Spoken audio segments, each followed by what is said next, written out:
Bismillahirrahmanirrahim. Alhamdulillah. Alhamdulillah wa kafa wa salatan wa salaman ala abdihil mustafa wa ala alihi wa ashabihi wa man iktafa. Amma ba'd. Qala Allah azza wa jalla, a'udzu billahi minasy syaithanir rajim. Wa humilatil ardu wal jibalu fadukkata dakkatan wahidah fayawma idzin waqa'atil waqi'ah.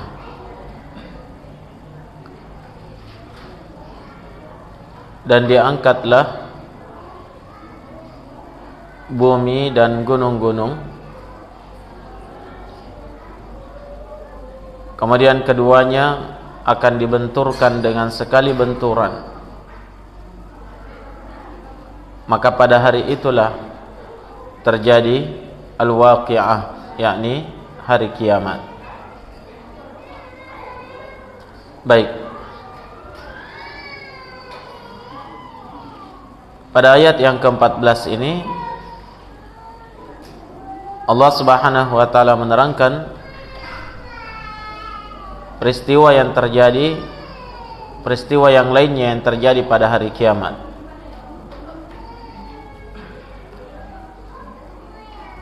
Yang mana sebelumnya peristiwa yang terjadi adalah an-nafkhu fis sur, ditiupnya sangkakala.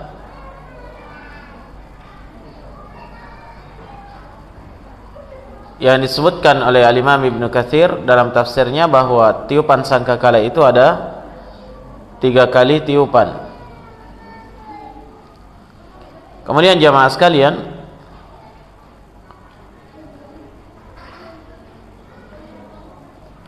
bumi dan gunung-gunung akan diangkat. Ini adalah peristiwa yang terjadi setelah tiupan sangkakala yang terakhir,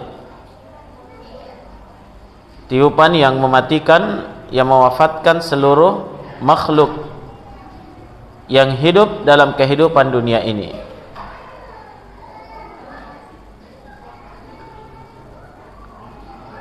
Maka ini adalah peristiwa yang sangat dahsyat,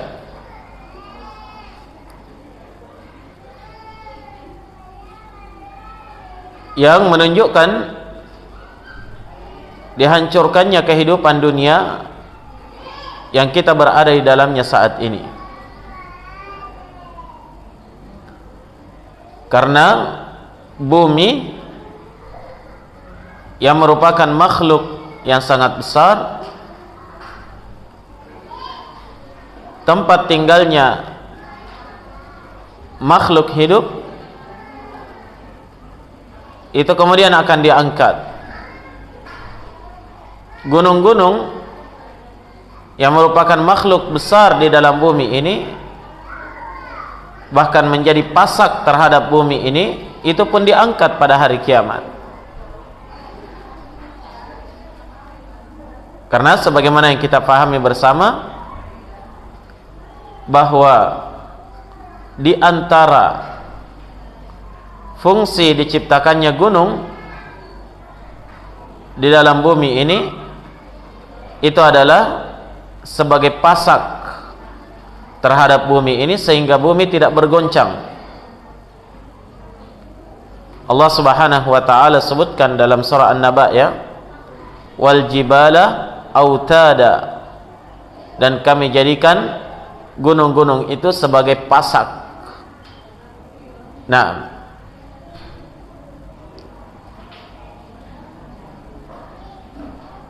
namun pada hari kiamat, gunung-gunung yang merupakan pasak terhadap bumi ini pun dihancurkan, diangkat dan dibenturkan antara satu dengan yang lainnya.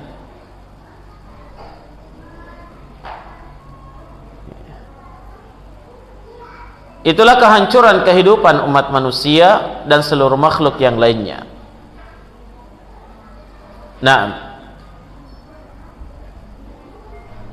Tidak dapat dibayangkan jamaah sekalian apa yang terjadi ketika bumi yang merupakan tempat tinggal kita ini diangkat oleh Allah Subhanahu wa taala, digoncangkan dengan sedahsyat-dahsyatnya,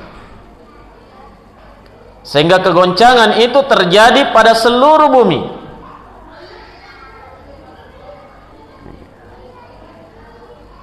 Allah Subhanahu wa taala ingatkan dalam Al-Qur'an, "Idza zulzilatil ardu zilzalaha." Jika bumi ini diguncangkan dengan seguncang-guncangnya. Dalam ayat yang lain Allah Subhanahu wa taala berfirman, "Ya ayyuhan nasu taqu rabbakum. Inna zalzalatas sa'ati syai'un 'azim." Wahai seluruh manusia, takutlah kalian kepada Rabb kalian. Inna zalzalatas sa'ah, sungguh kegoncangan pada hari kiamat, syai'un 'azim, sesuatu yang sangat dahsyat.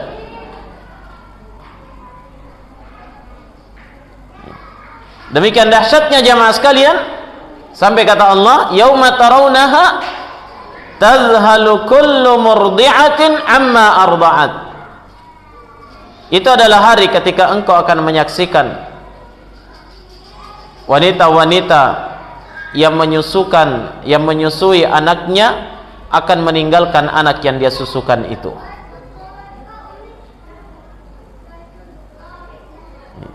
Ini adalah gambaran dari Allah Subhanahu wa taala bahwa ketika bumi ini diangkat, digoncangkan dengan sedahsyat-dahsyatnya, semua manusia hanya memperhatikan diri mereka masing-masing. Sampai-sampai makhluk yang paling cinta terhadap anak, yaitu seorang ibu yang menyusui anaknya, itu pun akan meninggalkan anak yang dia susuinya. Dan ini adalah perkara yang kita pahami bersama jamaah sekalian. Iya. Ini adalah perkara yang kita pahami bersama, bahwa pada sebahagian kondisi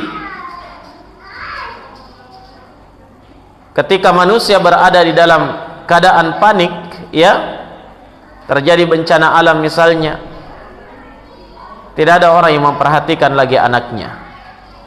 Semuanya sibuk menyelamatkan diri masing-masing. Kan begitu ya? Tolong ibu-ibu di atas jangan bikin majelis sendiri.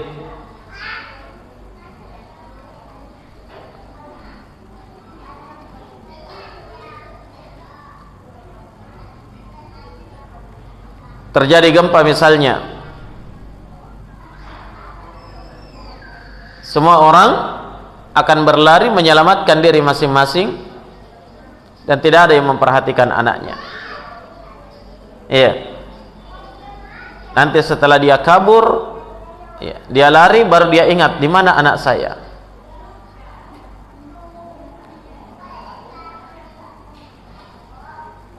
Seperti inilah kondisi yang terjadi pada hari kiamat jamaah sekalian. Ketika bumi itu digoncangkan dengan segoncang-goncangnya. Kata Allah, yauma tarawnaha tadhhalu kullu murdi'atin amma arda'at. Itu adalah hari ketika engkau menyaksikan wanita-wanita yang menyusui anaknya akan meninggalkan anak yang dia susui itu, dilepaskan semuanya.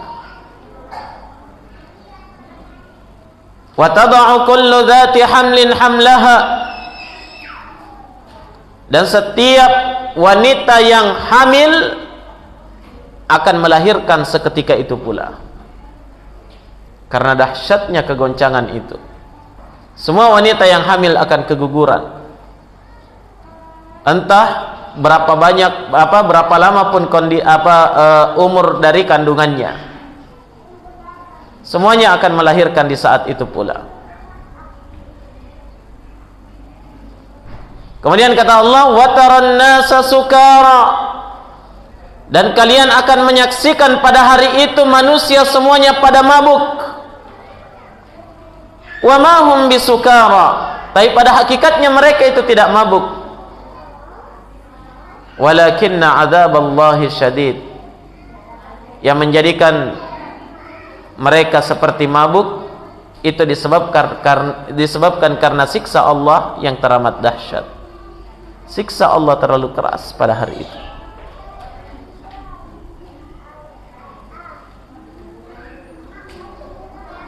Nah, semua orang tersiksa dan semua orang pada panik ketika bumi itu digoncangkan oleh Allah Subhanahu wa taala.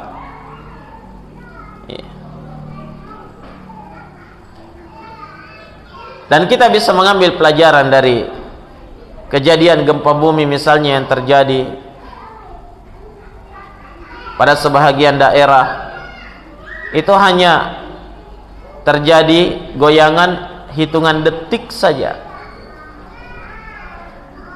semua orang pada panik, ya tidak?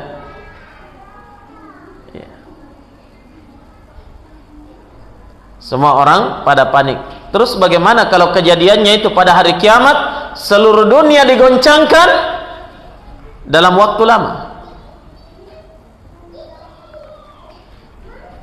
Sedangkan goncangan beberapa detik saja menjadikan gedung-gedung itu runtuh, bangunan-bangunan menjadi rusak, pepohonan tumbang. Kira-kira mampu kita bayangkan apa yang terjadi kalau terjadi kegoncangan seluruh alam ini?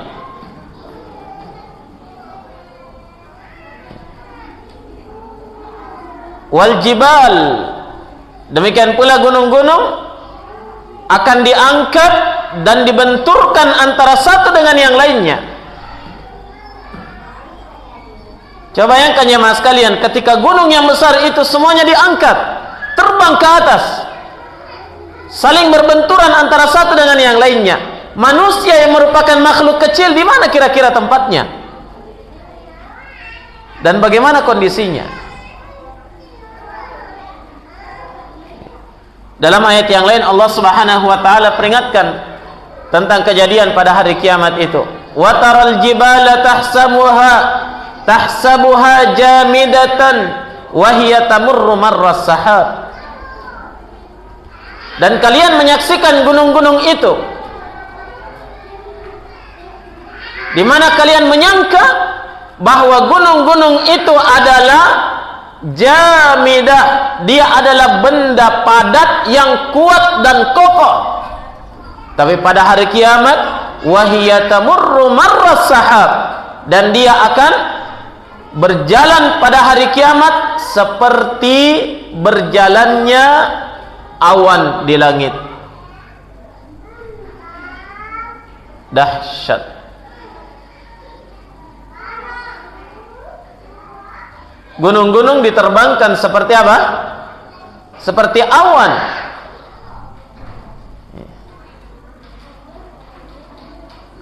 Bahkan di dalam ayat yang lain Allah menyebutkan bahwa gunung-gunung akan diterbangkan seperti kapas yang berterbangan.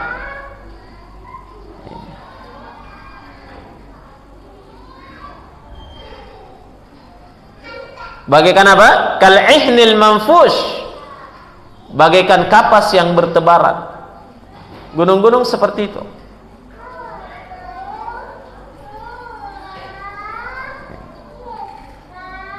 Maka Allah Subhanahu wa taala memberitakan seperti ini agar supaya manusia menyadari akan kebesaran dan keagungan Allah dan betapa dahsyat kejadian pada hari kiamat ketika Allah Subhanahu wa taala menghancurkan bumi ini.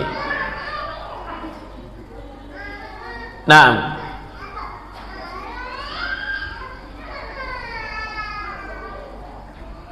maka ketika bumi ini sudah diangkat, berguncang, gunung-gunung berterbangan. Ya.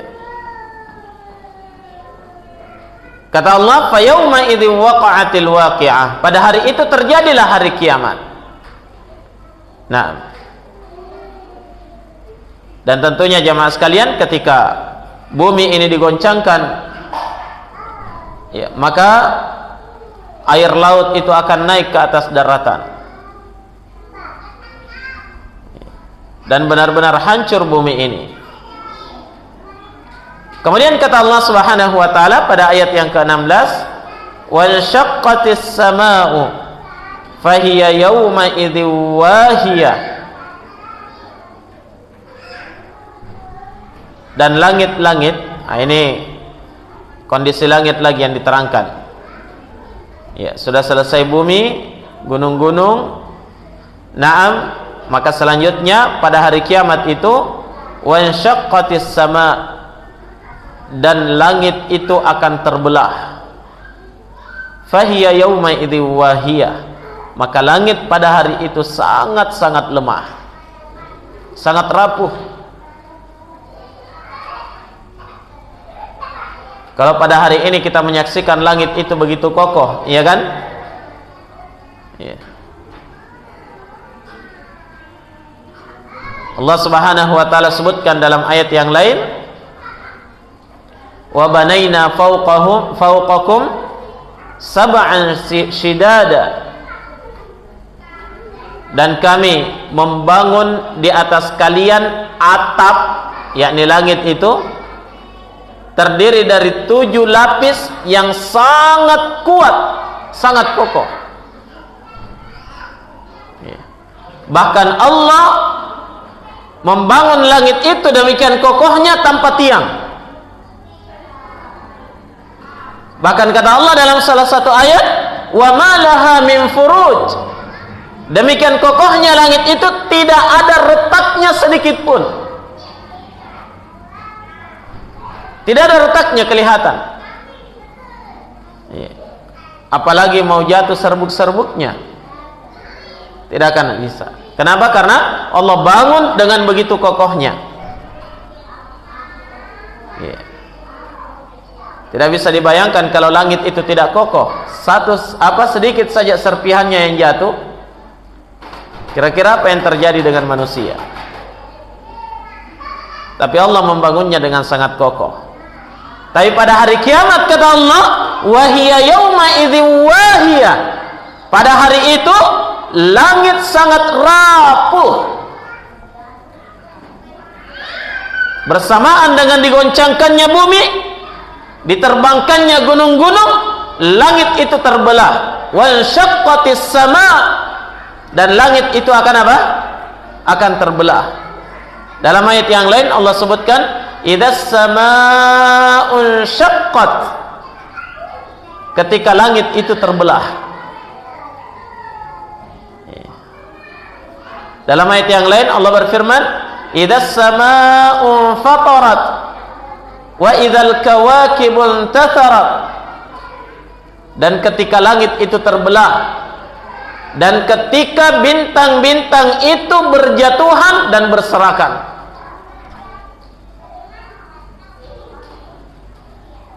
Benda-benda langit, ketika langit sudah terbelah, rapuh, seluruh benda-benda langit akan berjatuhan. Ya, kira-kira apa yang terjadi dengan manusia jamaah sekalian? Di mana mereka harus berlindung? Mereka semuanya akan berteriak, satu sama lain akan bertanya, apa yang terjadi dengan ini?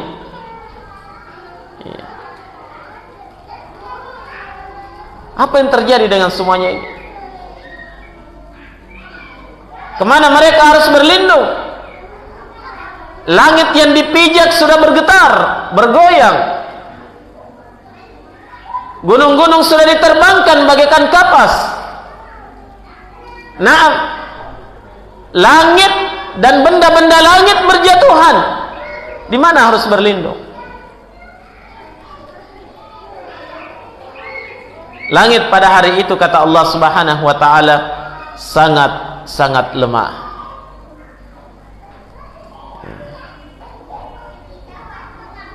Maka dari itu jamaah sekalian, ini adalah peringatan dari Allah Subhanahu wa taala terjadinya berbagai macam bencana-bencana alam. Itu adalah kiamat sugra, ya, kiamat kecil yang dijadikan sebagai peringatan oleh Allah Subhanahu wa taala, sebagai gambaran apa yang akan terjadi pada kiamat kubra, kiamat besar nanti. Harusnya manusia menjadikannya sebagai sebuah pelajaran. Yang jelas jamaah sekalian, mau tidak mau, siap atau tidak siap, semua makhluk pasti akan mengalaminya. Kemudian kata Allah Subhanahu wa taala, wal malaku ala arja'iha wa yahmilu arsya rabbika fawqahum yawma idzin thamaniyah. Wal malak, dan malaikat itu ala arja'iha, berada di sekitarnya. Baik, berada di sekitar langit. Ketika langit diruntuhkan oleh Allah, malaikat berada di sekitar langit. Nah, ada beberapa penafsiran para ulama tentang ayat ini, ya.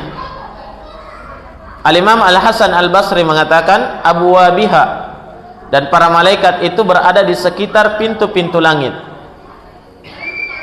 Kenapa? Karena langit itu, ya, sebelum dihancurkan itu ada pintu-pintunya, kan?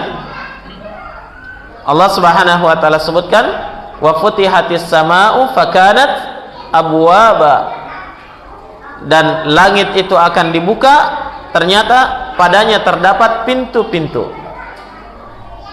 Katanya, kata Al-Hasan Al-Basri, para malaikat itu ada di pintu-pintu langit.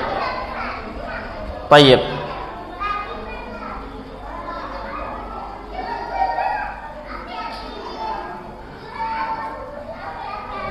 Ada satu riwayat dari Ar-Rabi' bin Anas rahimahullahu taala, beliau menafsirkan, kata beliau, wal malaku ala arja'iha, dan malaikat itu berada di sekitarnya. Yaqul, beliau berkata, ala mastadaqqa minas sama' yanzuruna ila ahli al-ard. Para malaikat itu ketika bumi ini dihancurkan oleh Allah Subhanahu wa taala, ya, mereka berada di atas langit, dan menatap atau memandang ke arah para penduduk bumi. Ya. Wallahu taala alam. Ya, yang mana yang benar dari penafsiran para ulama ini. Yang jelas kita wajib mengimani bahwa para malaikat yang merupakan penduduk langit, ya, ketika tempat mereka dihancurkan, ya, bukan artinya para malaikat itu juga hancur, ya, tapi mereka berada di atas, di sekitaran langit itu, ya, karena Allah Subhanahu wa taala benar-benar menghancurkan langit itu. Bahkan dalam salah satu ayat Allah Subhanahu wa taala berfirman, yauma natwis samaa katayyis sijilli lil kutub. Pada hari kiamat itu adalah hari tatkala kami melipat langit, sebagaimana seseorang itu melipat lembaran-lembaran kertas dari kitab-kitab. Jadi benar-benar dihancur leburkan, remuk. Nah, dan para malaikat, ya, itu sudah di sekitaran langit, dan tidak mungkin mereka semuanya akan dilipat juga oleh Allah Subhanahu wa taala, ya. Ya, oleh karena itu di ayat yang kita baca kemarin, ketika tiupan sangkakala yang terakhir itu adalah tiupan yang kedua, ya, afwan, yang kedua, tiupan yang menyebabkan semua makhluk ini mati, begitu, ya. Allah katakan illa man Allah, kecuali yang dikehendaki oleh Allah. Jadi ada yang tidak mati dari makhluk itu. Ya. Ada makhluk yang dikehendaki oleh Allah untuk tidak mati. Tayyib. Namun ya, sebagian menyebutkan bahwa para malaikat pun akan ya dimatikan oleh Allah Subhanahu wa taala, karena berdalilkan firman Allah Subhanahu wa taala dalam surah Ar-Rahman, ya, kullu man 'alaiha fan wa yabqa wajhu rabbika dzul jalali wal ikram.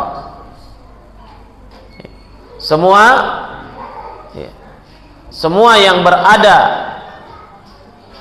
ya dalam kehidupan ini semuanya akan fana, akan hancur.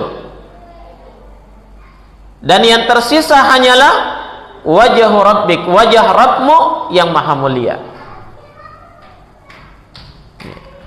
Nah, ikhwani fiddin rahimani wa rahimakumullah. Tapi dalam ayat ini Allah menerangkan ketika langit itu dihancurkan, malaikat ada di sekitarannya, berarti tidak ikut hancur, ya. Kemudian selanjutnya, wa yahmilu 'arsya rabbika fawqahum yauma idzin tsamaniyah. Dan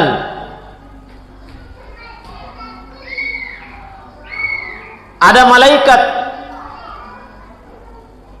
sebutkan di sini tsamaniyah.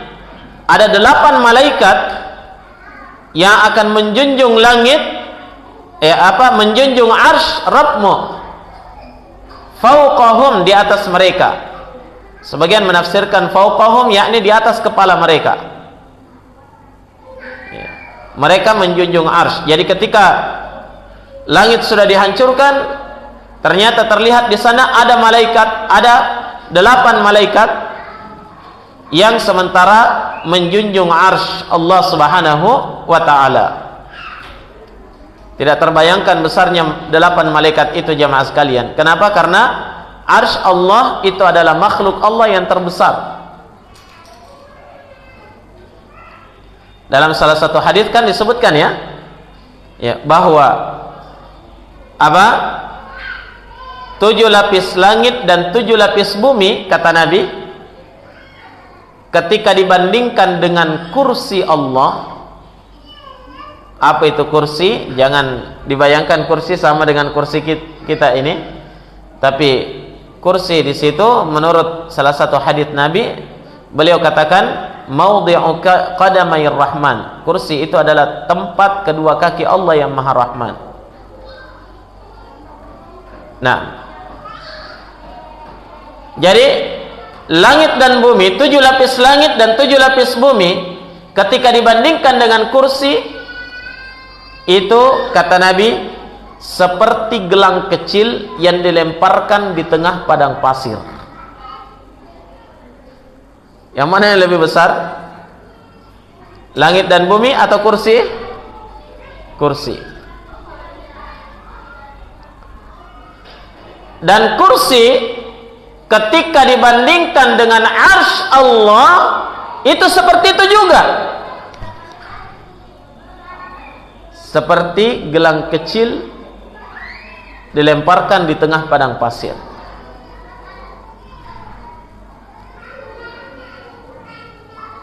Ternyata arsy itu adalah makhluk Allah yang tertinggi dan makhluk Allah yang terbesar, dan Allah beristiwa di atas arsy. Naam, maka ternyata arsy itu dijunjung oleh 8 malaikat, kata Allah Subhanahu wa ta'ala di dalam ayat ini. Sebutkan oleh Imam Ibnu Katsir rahimahullah dalam tafsirnya, kata beliau, wa qauluhu, dan firman Allah Ta'ala, wa yahmilu arsya rabbika fawqahum yawma idzin tsamaniyah. Dan pada hari itu ada 8 malaikat yang akan menjunjung arsy Rabbmu, ai yaumal qiyamah yahmilul arsya tsamaniyatan minal malaikah. Maksudnya adalah pada hari kiamat akan ada yang memikul arsy 8 malaikat.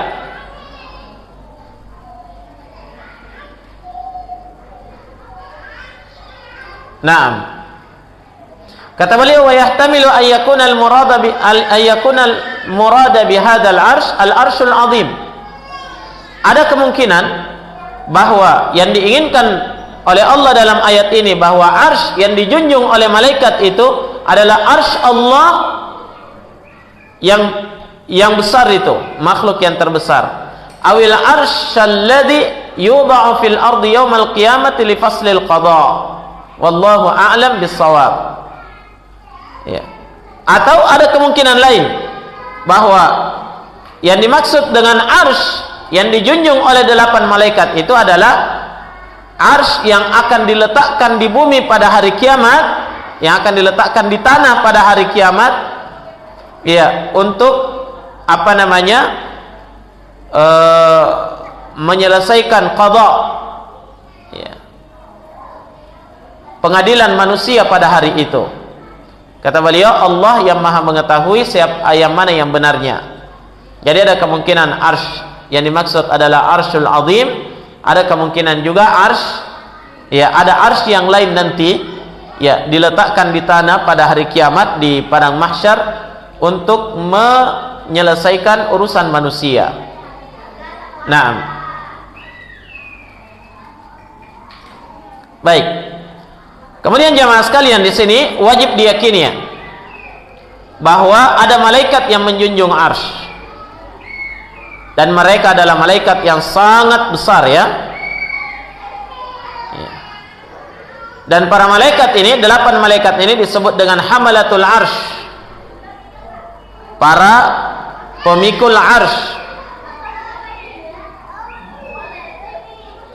Diriwayatkan oleh Imam Ibnu Abi Hatim rahimahullahu taala dari hadits Jabir bin Abdullah radhiyallahu taala an, beliau berkata, qala Rasulullah sallallahu alaihi wasallam, bahwasanya Rasulullah sallallahu alaihi wasallam telah bersabda, adina li an uhadditsakum an malakin min hamalatil arsy. Kata Nabi, Allah sudah mengizinkan kepada saya untuk memberitakan kepada kalian tentang para malaikat yang memikul arsy itu. Ya, bagaimana gambarannya? Kata Nabi, bu'du ma baina syahmati udhunihi wa unuqihi bi khafqit tayr sab'umi'ati am. Jarak antara syahmati udhuni, ujung apa namanya, ujung bawah dari telinga ini, apa namanya ini, yang lembek ini, cuping, ya. Ya. Jadi ini syahmati udhun, cuping telinganya ini yang paling bawah, jaraknya itu dengan lehernya, ya, jarak antara cupingnya dengan lehernya itu, ya, ketika diukur dengan kecepatan terbang seekor burung, itu harus ditempuh selama 700 am, 700 tahun lamanya.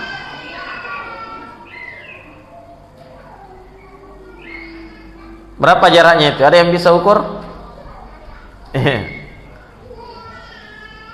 Kecepatan terbang seekor burung, ya, 700 tahun lamanya. Itu jarak antara cuping dengan lehernya, leher malaikat, ya. Hamalatul arsy itu tadi, ya. Kemudian datang juga salah satu riwayat yang diriwayatkan oleh Imam Abu Dawud dalam kitab As-Sunnah, dari Sunan Abu Dawud. Juga dari hadits Jabir bin Abdullah radhiyallahu taala an, bahwasanya Rasulullah sallallahu alaihi wasallam bersabda, adina li an uhadditsa an malakin min malaikatillahi min hamalatil arsy. Allah Subhanahu wa taala telah mengizinkan kepada saya untuk memberitakan tentang satu malaikat dari malaikat-malaikat Allah yang ditugaskan untuk memikul arsy. Bagaimana sifatnya? Annama baina syahmati udhunihi ila atiqihi masiratu 700 am.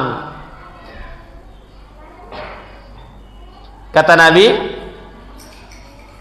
bahwa antara telinga malaikat itu dengan pundaknya. Jadi sekarang antara telinga dengan pundak malaikat itu, ya, ukurannya juga perjalanan 700 am, juga 700 tahun lamanya. 700 tahun perjalanan. Baik. Jadi mereka adalah para malaikat yang sangat besar, ya. Tidak bisa dibayangkan bagaimana besarnya. Ya, dan tentunya para malaikat itu adalah makhluk yang Allah ciptakan, yang merupakan makhluk terkuat dari seluruh makhluk yang Allah ciptakan di jagat raya ini. Ya. Jadi besarnya seperti itu, ya. Kemudian ada 8 malaikat yang memikul arsy tersebut. Baik. Dan di sini jamaah sekalian, merupakan keharusan keimanan, ya, di antara keharusan keimanan terhadap malaikat itu adalah kita wajib mengimani akan apanya? Tugas-tugas para malaikat itu. Jadi Allah ciptakan para malaikat, pada setiap hari pasti ada malaikat yang Allah ciptakan, ya, dan mereka semua punya tugas. Tidak ada yang dicipta menganggur, ya. Tapi semuanya punya tugas.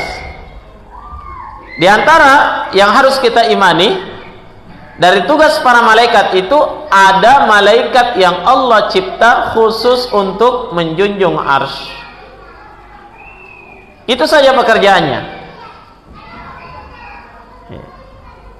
Dan mereka tidak pernah mengeluh, "Oh, capek, futur," ya. Tidak, tapi malaikat tetap melaksanakan apa yang diperintahkan oleh Allah kepada mereka. La ya'sunallaha ma amarahum wa yaf'aluna ma yu'marun. Mereka tidak pernah maksiat kepada Allah terhadap apa yang diperintahkan kepada mereka. Tetap dikerjakan. Diperintah memikul arsy, dia pikul arsy. Ada yang dicipta khusus untuk bersujud kepada Allah, maka sejak tercipta sampai kiamat, mereka hanya sujud kepada Allah. Kata Nabi SAW dalam sebuah haditsnya yang sahih, "Attatis sama'u wa huqqalaha anta'id." Langit itu mengeluarkan suara yang sangat keras, ya, berteriak, dan pantas kalau langit itu berteriak. Kenapa?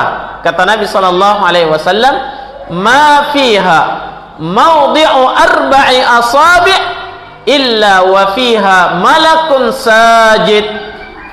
Karena tidak satu pun tempat di langit yang jaraknya 4 jari, kecuali pasti di situ ada malaikat yang sujud kepada Allah. Berat bebannya langit ini, ya. Jadi ada malaikat yang ditugaskan seperti itu. Demikian pula ada malaikat yang ditugaskan sejak terciptanya, memang ditugaskan untuk apa? Hamalatul arsy. Kemudian jemaah sekalian, ketika kita